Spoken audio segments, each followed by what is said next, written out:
So we have a name for this stored work, and the name for that stored work is potential energy.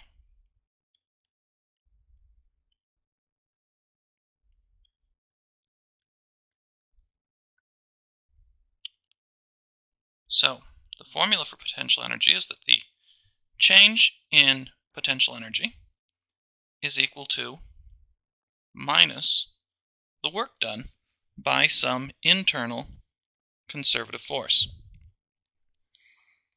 It's minus because when the conservative force does negative work, then it's just waiting around to do positive work back on the objects. So let's look at potential energy from gravity. We know that the work is equal to minus mg delta y, because when I lift something up, the displacement is up while the force of gravity is down, hence the minus. That means that the change in gravitational potential energy is the opposite of that, mg delta y.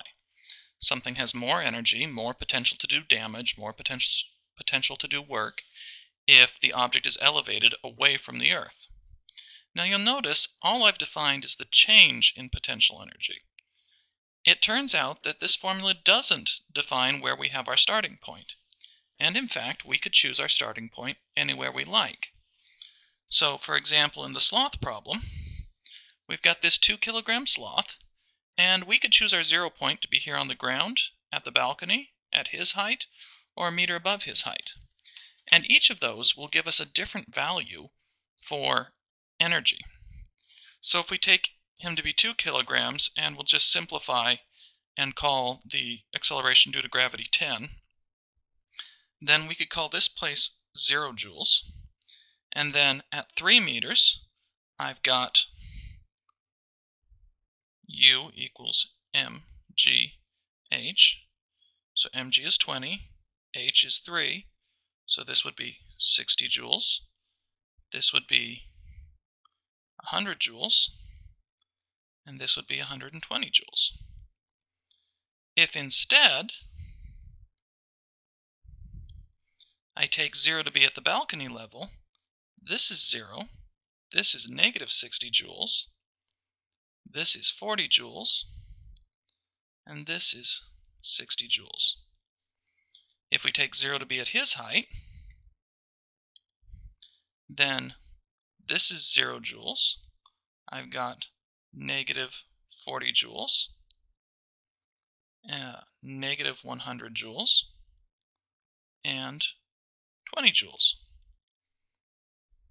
And last, if I call it up there as the 0 height, that's 0 joules. This is negative 20 joules, negative 60 joules, and negative 120 joules. And you'll say, how can those all be right? Well, the important thing is that all that matters is what the change in potential energy is when we drop from one level to another. So if he jumps from his branch onto the balcony, then he drops by 40 joules of potential energy here, 40 here, 40 here, 40 here. In all three cases, the drop is 40. To climb up to the higher level, he needs to add 20 joules to himself. And that's true in all of the different cases. If he drops all the way to the ground, he loses 100 joules. And that's true in every last one of these situations. So all that really matters is the change in potential energy from one place to another. Now sometimes one particular choice will be much simpler than others. For example, in the case of a spring force, the force is negative kx. Then the change in potential energy is equal to the integral from x1 to x2 minus the integral of negative kx dx. So these cancel, and this is going to be 1/2 kx2 squared minus 1/2 kx1 squared. Now, we could define any position x1 to be the zero of potential energy. Okay.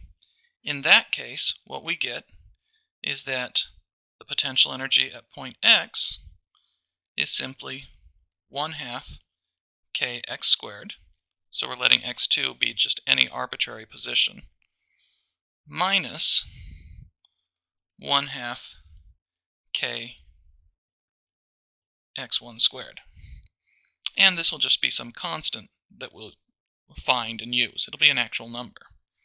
But this is kind of inconvenient. It's much simpler to just let the potential energy be 0 when the displacement is 0 at the neutral position. In that case, in other words, we're basically letting x1, our reference point, be the middle, the unstretched position. In that case, u of x simplifies to simply being 1/2 kx squared. So in terms of the physics, we can set our zero of position, our zero of potential energy anywhere we like. However, the formula sometimes takes a much simpler form if we choose a specific value for that.